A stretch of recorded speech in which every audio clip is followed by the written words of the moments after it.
everyone. Welcome back to the Message Marketing Podcast. I'm your host, Christopher Melotti from Melotti Media, and this is a special episode where I have a very special guest, Ash from InSeek Identity, or just InSeek.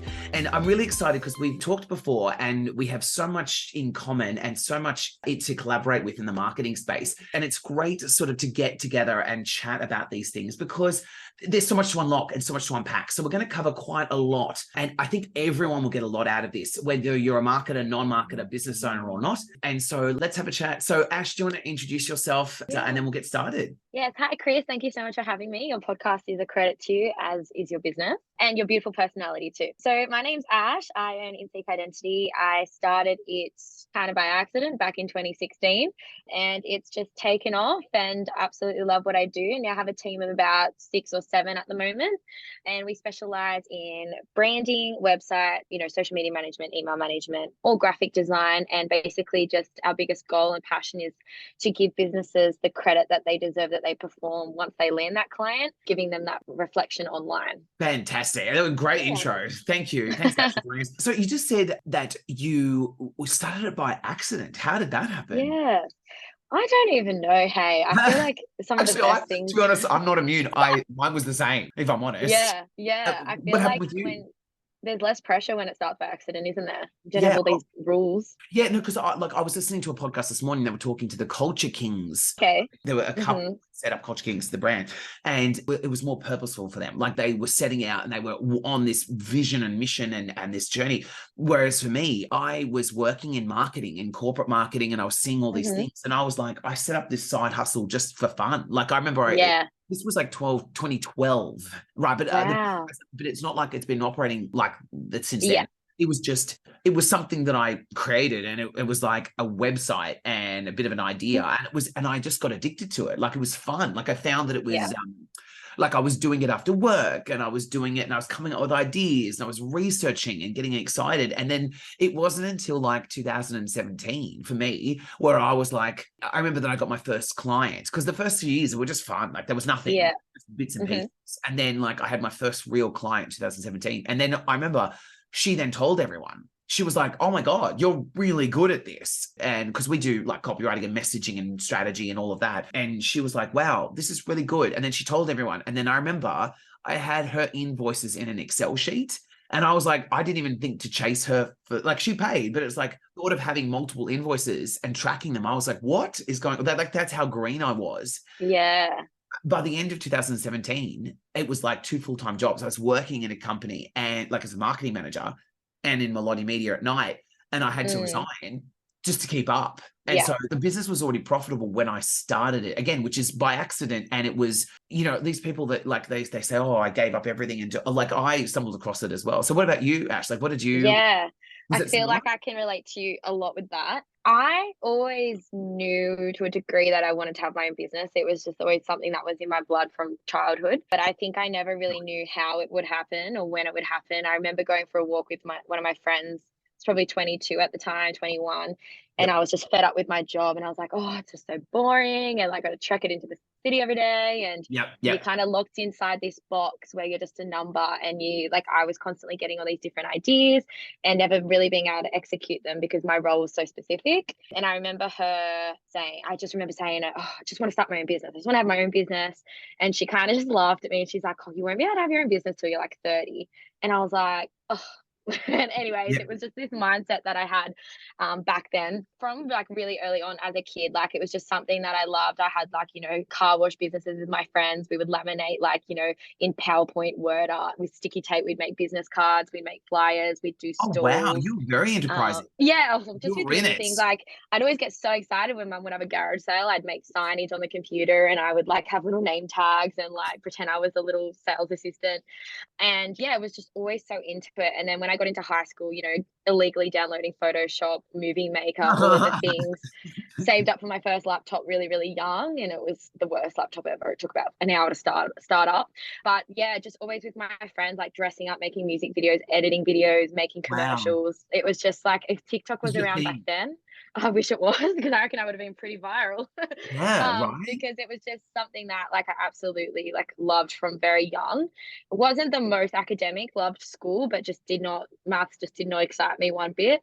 And yeah, I just became that friend that would make movies for everyone's birthdays, make the formal videos, organize events. Like, it was just something that would light me up. Seeing people's reactions to things like that really excited me. So then after school, I had no idea what I wanted to do. But then I just jumped into graphic design and studied graphic design. And then that led to marketing and a few jobs in the field. And then, yeah, those jobs, I really loved them. Like, the social side of them was really fun. And the events we got to go to, some really cool companies I worked for. However, it was just, I would get these ideas and I just could not execute them. And I Mm. knew that there was something bigger for me. And then I just did a friend's logo, like randomly. And he was like really impressed with it. And I think he was shocked. I didn't think he thought it was going to be any good. And he was trades industry. So a lot of his friends were in the trades industry too. So they all saw it. And this is while I'm still at my full-time job. So I started doing a lot of work on the side, which I loved. Again, like you, like I'd be there on the weekends. Yeah. I'd be like there at night. Like, it was just so much fun to me, and a tiny bit of pocket money at the same time. I'd be doing on the train home from my corporate job and things like that. And then it just got to the point where, you transition. Like, I went from full-time to 3 days, and then I went from 3 days to jumping and quitting, and so scared. For everyone listening, even if you're not a business owner, we'll get to marketing stuff in a second. Yeah. That'll be really useful for everybody. But for business or aspiring business owners, this is what it's all about, right? Is that part. Explain. So like you were saying, when you took the leap, it was nervous. Like, you were very nervous. I cried. So like, I got home and just burst into tears, and I was like, because it was just the uncertainty, and like I was only 22 or 23 at the time. So it's not like I had a mortgage over my head, or I obviously was at home and things like that. So like, probably shouldn't have freaked out so much, but I think it was just But you like, don't at the I didn't know time. what I was doing. That's it. That's the thing, right? People often go, like, I look back now and I was thinking, back when I started, there was really no problem. Like, I really was Yeah, safe. I agree. And I remember, even when you're starting off and there's this ebb and flow and you're not sure what's this, the complete uncertainty. But when you think about it, all you had to make at the start was pretty much your income. Like today, as 6 years in, I look at it and I'm like, I've got a lot of overheads and things to pay for it, like with the team and software and all this expenses. But back then, it was so minimal. It was like, it was so simple. It was an email, as a car, some cards. Literally. And you think, Yeah. I don't know why I was so stressed, other than the uncertainty. And that's natural for everyone listening. Like, Yeah. that's natural, of course. But it's like, because you don't have many obligations, you think back and you're like, why was I so panicked? But I guess in the time, Yeah, I think like I also couldn't really relate to anyone that I knew had done it at the time. yeah, So I think it was just really, really scary going from like a team and like all that security to then just that's it. like working at the kitchen bench and just like hoping for the best was very scary. But I had the same mentality as you, Chris. Like, I was like, if I can just make the same amount of money that I'm currently making, then I'll be happy. Mhm. And luckily I was able to do that quite quickly. And then I kind of relaxed a bit more. Then I think you also get into the mentality of like, I've got to work 9 to 5 because there's no boss watching me. And if there's no one like making me work, I have to be that person that's going to make me work. Yeah. So even like what we were just speaking about before we started recording, like you kind of carry that mentality in your mind for so many years of like being hard on yourself because there's no boss above you to go to. That's it. And I think it's very hard. Like, I'm envious of those business owners that they reach quote unquote nirvana, which is they go, oh, I'm now, my business is running itself and I get to do whatever I want. I don't think go to the beach. I just don't think I can ever be that person, because I love like work. I agree. And like, power to people who do that. Like, it's great. I don't know. It just, for me, I'm like, woo. And that's great. So you got a team of 6 now, which is fantastic. Yes. And are they full time? I think I have 3 full time at the moment, and then a few of them are part time as well, and then some contractors too. Yeah, fantastic. And that's that's normal for businesses, because it's got to be today, especially smaller businesses. Yeah. And so let's talk about, like, so when in marketing in the profession, we'll go into the collaboration between what we do and what you do, but also then so I feel like, today, and I know we're going to be singing from the same hymn book here, but I mean, branding has always been important, right? It's Yeah. always, it's through the history of business. But Yeah. I feel like today it's even more critical. And the reason why is because clutter, right? There's so much out there, there's options, and it's all changing and moving, and people are bombarded. And now with digital and AI and all this kind of space now, it's even more prevalent than it's ever been before to have a brand, but not just to have a brand, but a strong brand. And I always say that it's got to be a strong brand is clear and consistent. And so like we work with businesses so often to help them clarify a lot of these things. And that's where I think our businesses go sort of hand in hand here, is because we do all this messaging strategy, which is where so many businesses struggle to find their voice. And they don't do it. They don't do it at all, right? Because it's not visual, like it's not pure, like you can't see the logo, but the tone of voice is so important for your brand.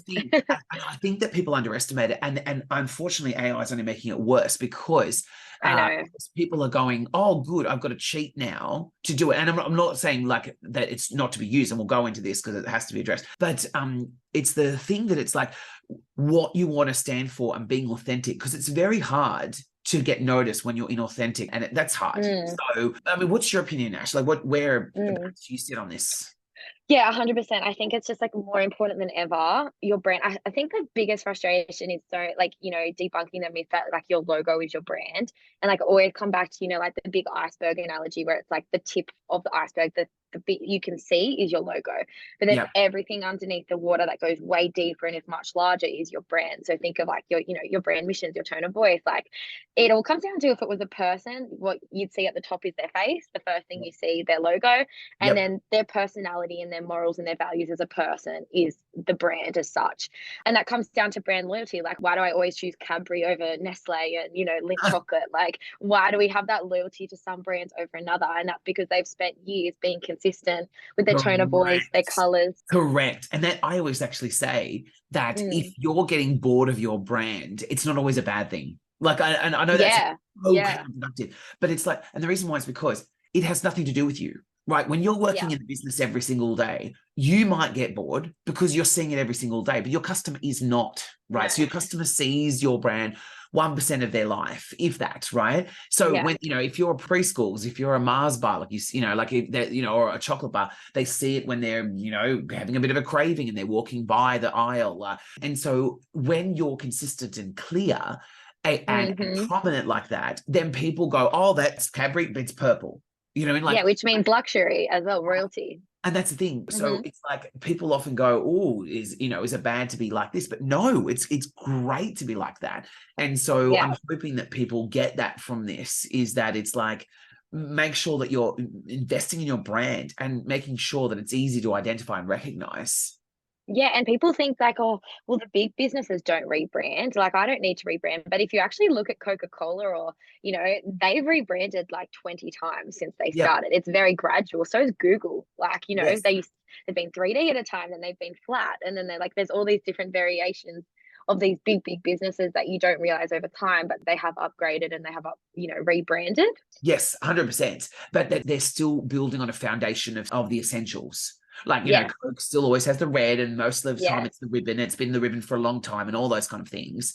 And so all of that is really important when it comes down to branding. So what do you always say to clients? Like when they go, "Look, what's the brand? What's the deal?" Like, what do you typically say? And for everyone listening, like, this is really important today. If you want your business to survive, it's not just a nice to have. Like, a brand, and a clear and powerful brand, is absolutely essential today. Like, if you want to be noticed and remembered, you have to have a brand that people go, "Oh, that's them." Or, "I know that person," or, I know what they stand for. And it creates a feeling too of trust.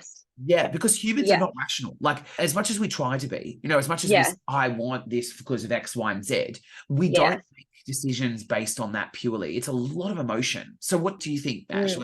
Yeah, and even just like circling back to what you just said about, the brands like need to quickly create like, a feeling like straight away and things like that, is like what will always happen is when I'm showing like branding concepts to a client, they will like usually stare at them for hours. And I always say, when you're choosing like a logo concept, if I'm like giving them 8 different concepts and they're staring at them and staring at them, I'm like, that is not realistic. I was like, you need to imagine when somebody comes across your brand, they're driving, you you've driven past them really quickly in your ute, or on Instagram, you've come up for half a second, or Yes. they've seen you on a signboard, or think of McDonald's, they've seen the big red and yellow M for 4 seconds. I was like, no one is sitting there like this, staring at your brand like you are. So it's Yeah. like, when you get out of the document for a few hours, come back in, and whatever grabs you like straight away, that should represent your brand. Whatever gets you excited, whatever you think, you feel confident in representing your business, wearing the hats, wearing the shirts, handing out a business card at a networking event. Because if you don't come across confident also in your business, then why on earth would somebody else be confident about you as well? And I that agree. also comes down to a logo versus a brand. Is Yeah.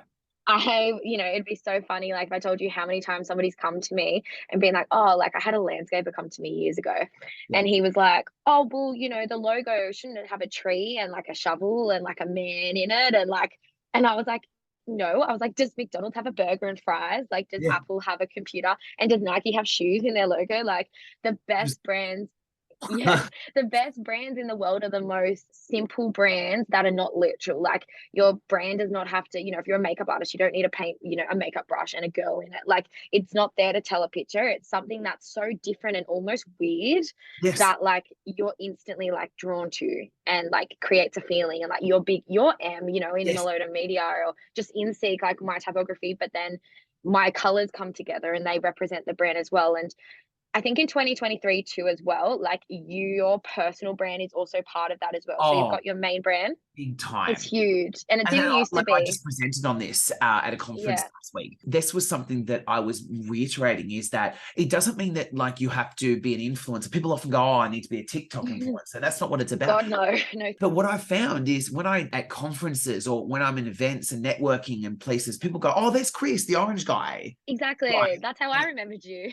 Yeah, From your right. signage, from the orange. Yeah, and that's what it is. And Yeah. it's all touch points. It's all evidence. It's all social proof. Mhm. I'm always saying this as well, is that your brand is so diverse. Like, it's everything. It's full of so many different elements. And if you're not being out there and consistent and clear, like I keep saying, it's really critical. And so, like, this is why I work hand in hand with businesses like yourself, is because people go, all right, I've got an idea of my vision and my mission and my direction and what I want to do. And then we'll go, okay, let's look at customers. Okay, what are the customers? Where are they at? Now, where do you want to position yourself? Perfect. Now let's look at your color palette, your logo, right? Your name. Then it's like your tone of voice, personality. All comes in together. And all of it's there. And so we work with a lot of clients to do either from scratch, where it's development of the brand, or the other side is also the Frankenstein effect, right? So what I say is that a lot of brands they become a Frankenstein. And this is what I use this a lot in meetings, analogies, is that they'll go, oh, my brand is kind of evolved and I've got this person and that person and this person. And it's like this collection of different things. And I'll go, wow, it's become a Frankenstein, right? Where it's all in pieces. And I'm like, you all need over to the shop. reunite it. And we do this for so many So brands. stressful as a business owner too. Oh, it is. And you know what the other thing I would say for everyone listening is, you may know your business back to front, left to right, but that can actually work against you. But no one else knows that too. Like, it can live in your head, like, and you can be like, why don't they understand it? It's like, just because it lives in your head rent free. Exactly. And this is the thing. I always say this to businesses, and I know it myself. I got one of my other writers to write my website for me, because I found that when I tried, I was struggling, because I was like, I don't know what to say about myself and what matters. Try doing graphic design for yourself. Like, I'm never happy ever. I just get my designer to do it now. And that's the thing. Like, just get it out there, and it doesn't matter. Just get it done. Like, it's still good. But you're just a perfectionist when it's for yourself. It's very hard. And that's the thing. And you can often overcomplicate stuff. Like, as I said, my operations manager came up with some of our taglines, and she's not a copywriter, but what it was she knew outside perspective. That's it. She knew the business, and she was like, Chris, this is too complicated. Like, I was trying to come up with these really cool things. Yeah, I can relate. And it was like, and I had like, demand for your brand is important. Stuff. And in the end, we changed it to, we help more customers choose you because they get you. Right. I love that. So simple. And that's it. And it was so simple. And we use that in events now, and people go, oh, I need that. Right. And I'm so off, like, complicated, because it was my business, and I mean, have you had that? And I think also because you specialize with words, So if That's you're it. like, get you, what is it? Like that's so simple for like my vocabulary. Do you know what I mean? But to the average person, or Yeah. just to somebody who's not as a specialist in copywriting, they're gonna Yeah. go, oh, that's so easy for me to absorb what you do. I don't have to use my brain. Like I love Yes. that Yep, and sort of that's the thing. thing. And so, what's your Yeah. advice to any business? Like, I'm like, without getting specific, what's your advice for business Um. owners, but even not just business owners? It's like people that are in marketing departments, people that are like mm, in trades, that are like yeah. trade professionals that are like looking for, to crack that marketing code. Because I Yeah. feel like that's like you and I do marketing every single day, so we're like Mm, we're in it, we're seeing all this we're stuff. obsessed with it. Right. Whereas when Yeah. you're a lawyer, a plumber, like all these different Yeah. professions, like what's your opinion, advice? Yeah. Go for it. Yeah. And also just quickly touching also on what Oh, you sorry. just said about Sorry. I just moved straight on. no, Sorry. that's okay. Just before I forgot was you being so amazing at what you do with like tone of voice and getting people really clear. So when I do a social media strategy, when we onboard a new social management client, because we basically just take over and do it all for them. And I like to think of myself as an external team member and Yep. try and get inside their brains of how their business runs, because I know mine all lives in my brain. And the biggest thing that I go through in the strategies, I'm like, who the hell is your client? But also we need to get so clear on that, because how on earth are we going to talk to them through the copywriting captions in your social media?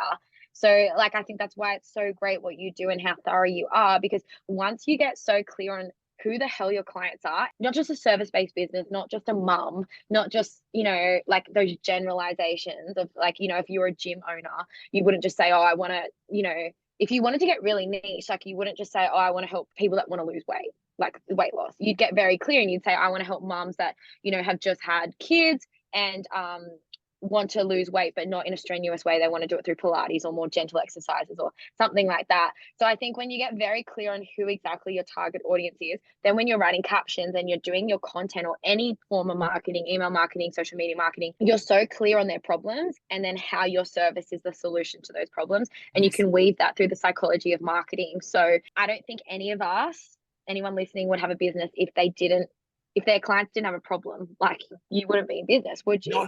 No, that's it. That's it. And that's the thing. It's being clear about all of that sort of, like the customer is really clear, but it's not just then going, all right, my customer wants this, so I'm just going to blindly follow them. It's like balancing it with what the customer needs and needs to hear with what you want to portray. That's where a lot of people struggle with writing their own stuff and creating their own stuff, but also using AI as well. This is the biggest thing I've seen recently. AI is not as easy, I think, as people think No, with and copywriting. It's actually quite hard and it can look really tacky. the worst part about it is, and this is not me just defending my space, it's not at all, because we use it ourselves. But what I found is it looks easy. And so this is where like it appears to be easy. So that's where people go, oh, this is what I need. And this is the challenge. See, in past iterations of AI with copy, especially, like there's also design ones I know, but with past iterations is that it's been poorly written, and so people go, oh, it's not that good. Whereas now ChatGPT and all those iterations are really advanced writers, and so a lot of people are going, oh, this is far better than I could ever do, so this is what I need, right? But what they forget to acknowledge is that it's hard to have a temperament to know where the niche and the nuance and all of that sort of stuff comes in. I'll give you an example. I worked with a client only recently, and he was very savvy, right? And he got ChatGPT to write his website for a product. And he just said, here's the website. It's not resonating with anyone. It's so, he's like, it's so boring. And he's like, I've tried every prompt. I've got it to do this and that and the other. And I've tried to tell it personality. It's just not getting it. And when I read it, it was really tedious, right? And it's not that it was bad. It was just clunky, right? And so when he got me to rewrite it for his website the whole way through, really more emotionally driven, and it was like this father-son duo, and there's all this sort of stuff, and it was so good because it was so much fun to see and hear, witness. And he's a marketing professional. It wasn't like he was like a random guy. He was a marketing, and he was like, he goes, I know good copy when I see it. And he's like, and you did it. And it was just that I took it. And so I listened, and I was like, who are we targeting? Like you were saying, Ash, and he was saying, oh, it's this and that and the other. And he was talking through it. And it's just that it's a bit of a worry. And I think what'll happen is it might do I'm guessing, but I think it might do a 360, because people will get a lot of the way with this AI, and then they'll go, it's not as what I need, and then they might go back. I don't know. What do you see? Yeah. With AI, I think because I love it, but I think you've really just got to have the mentality of it's like an advanced intern, or it's like your VA or your Yes. personal assistant that's skilled in one area. And you really need to, your response or the answer that you get out of it, if it's crap, it's because your prompt's crap. So I Yes. think it's only as good as what you can put into it, and you need to kind of learn how to train it like you would a dog or something, or a new employee.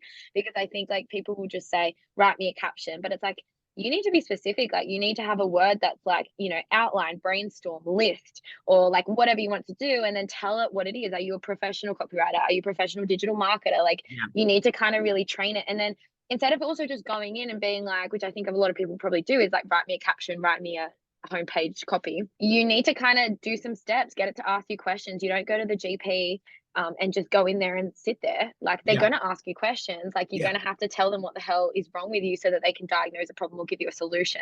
So I think you've got to kind of know your way around it. But then at the end of the day, it's not a human, and it lacks that human empathy, which is what is such great in copywriting and like what you do. And like when you read people's about me pages, you don't want them just to have all these fancy words Yes. and 3,000 emojis like copyright, like that ChatGPT does.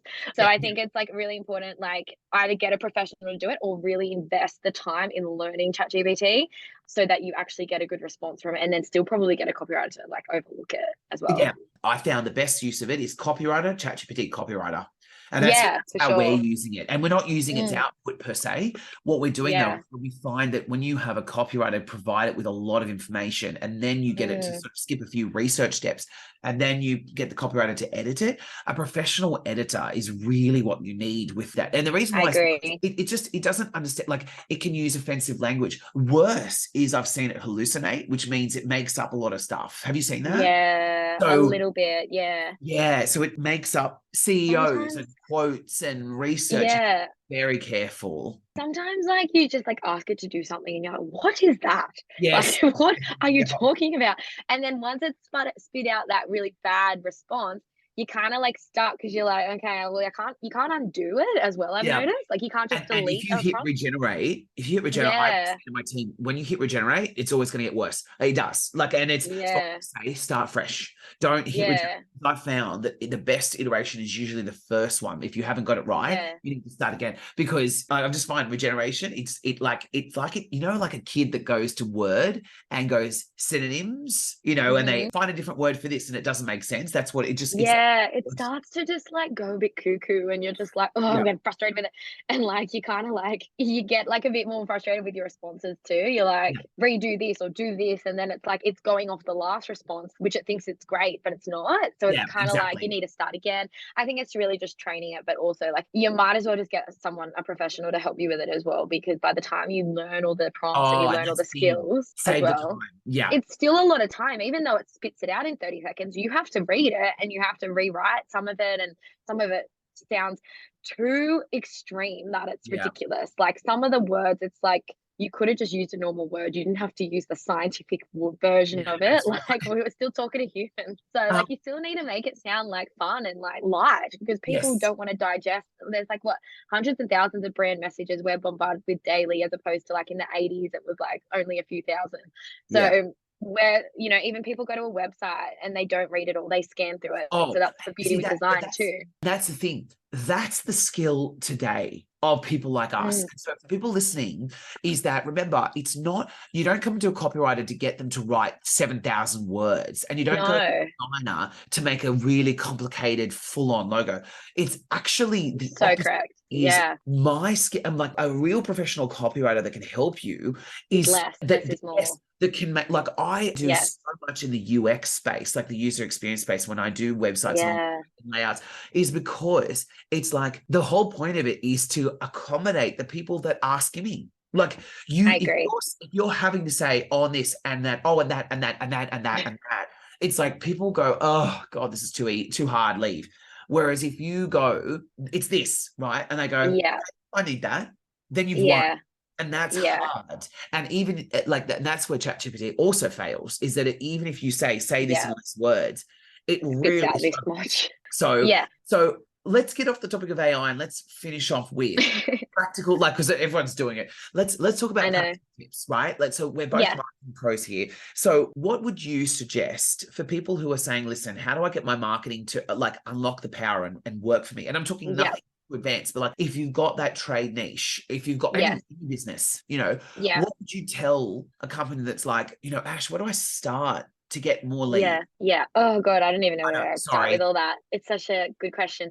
I think if we were to go into like the organic marketing, like organic social media sort of space, like if we leave branding and website as another topic, I think the biggest thing with like us, like we're in service-based businesses, right? And I work with a lot of trades. So the biggest risk when somebody thinks about working with us or a trade is the two biggest risks in business, which is time and then their money. So time is such a big currency. You and me would know that. I almost value that more than money as a currency these days.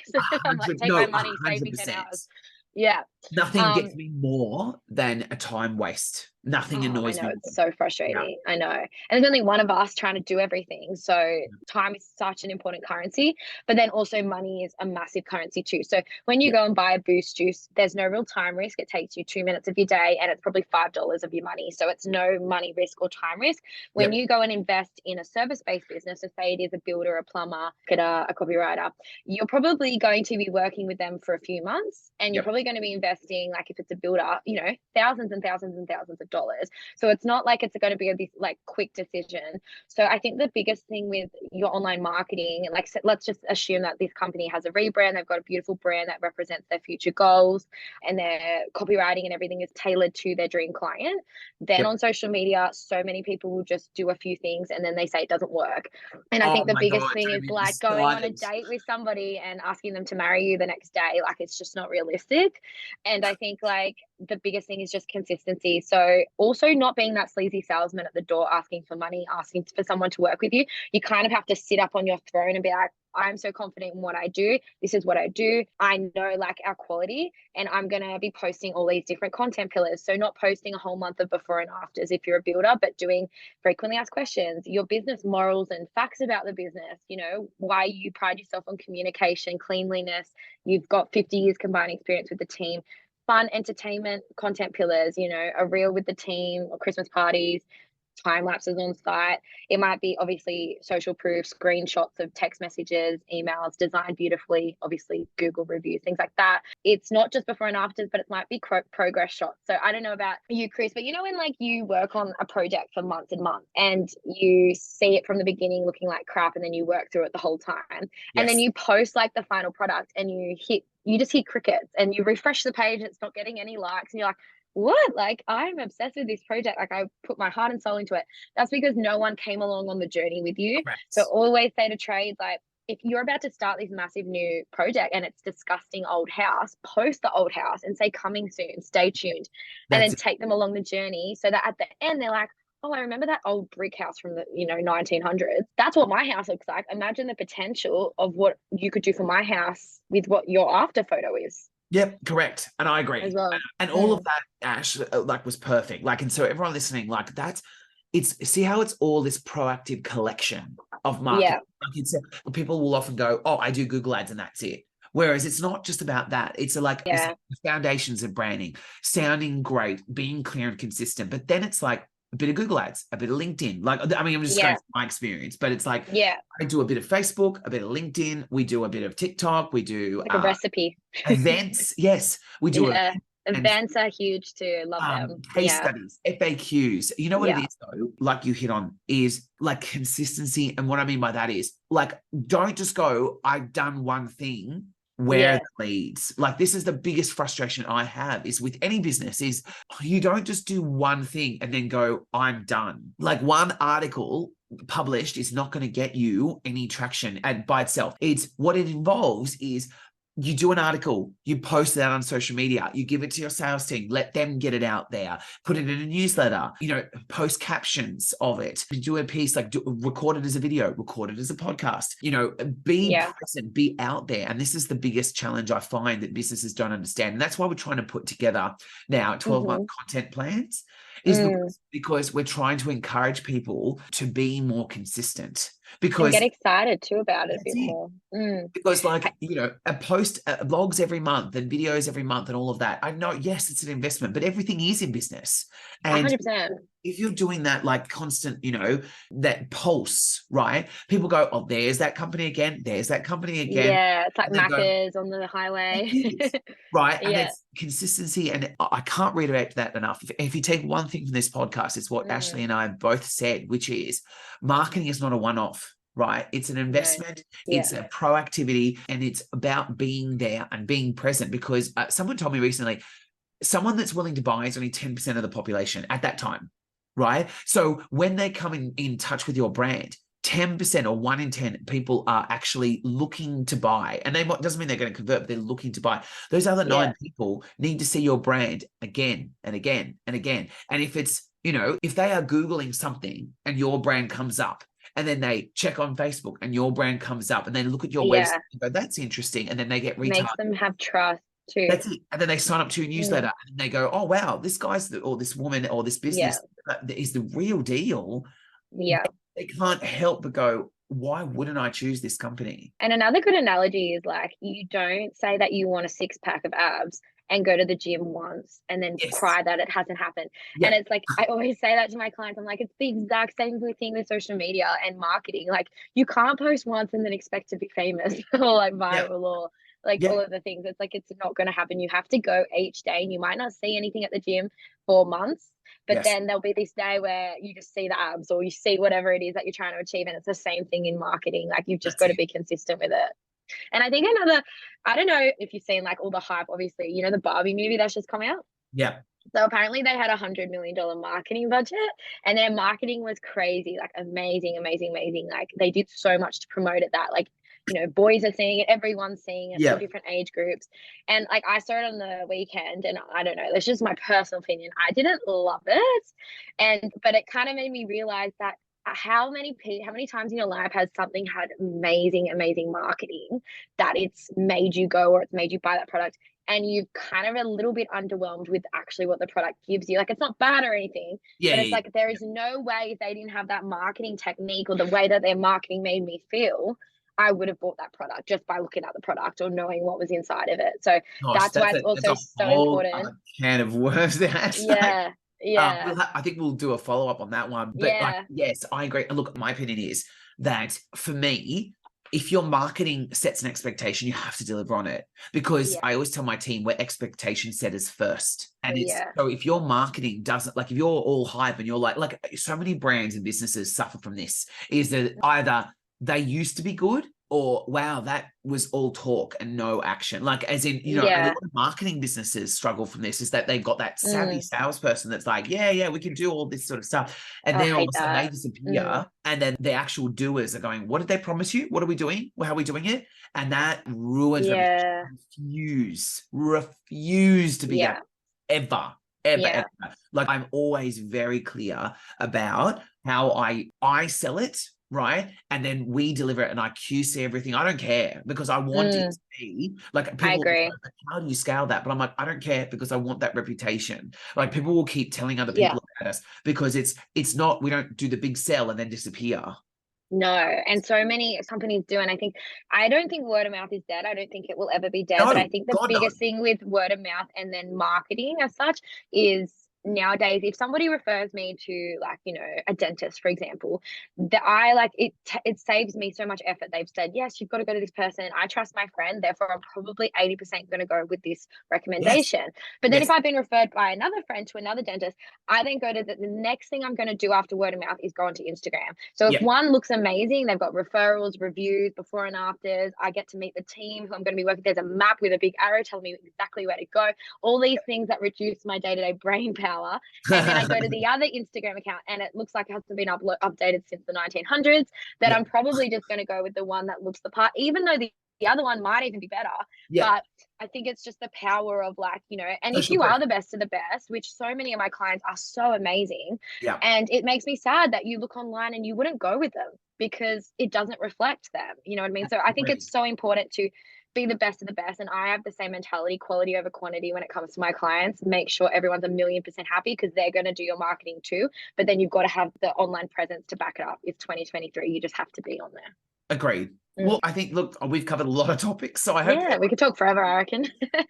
Thank you, Ashley, for joining. So Ashley is okay. Identity, and definitely look her up because she's awesome. She's got a great brand, a great business, as you'd expect. Thank you for joining me on this podcast. I really enjoyed talking to you. We could just talk forever, but I will stop. Oh, we literally could. Hey, we could have our own podcast together.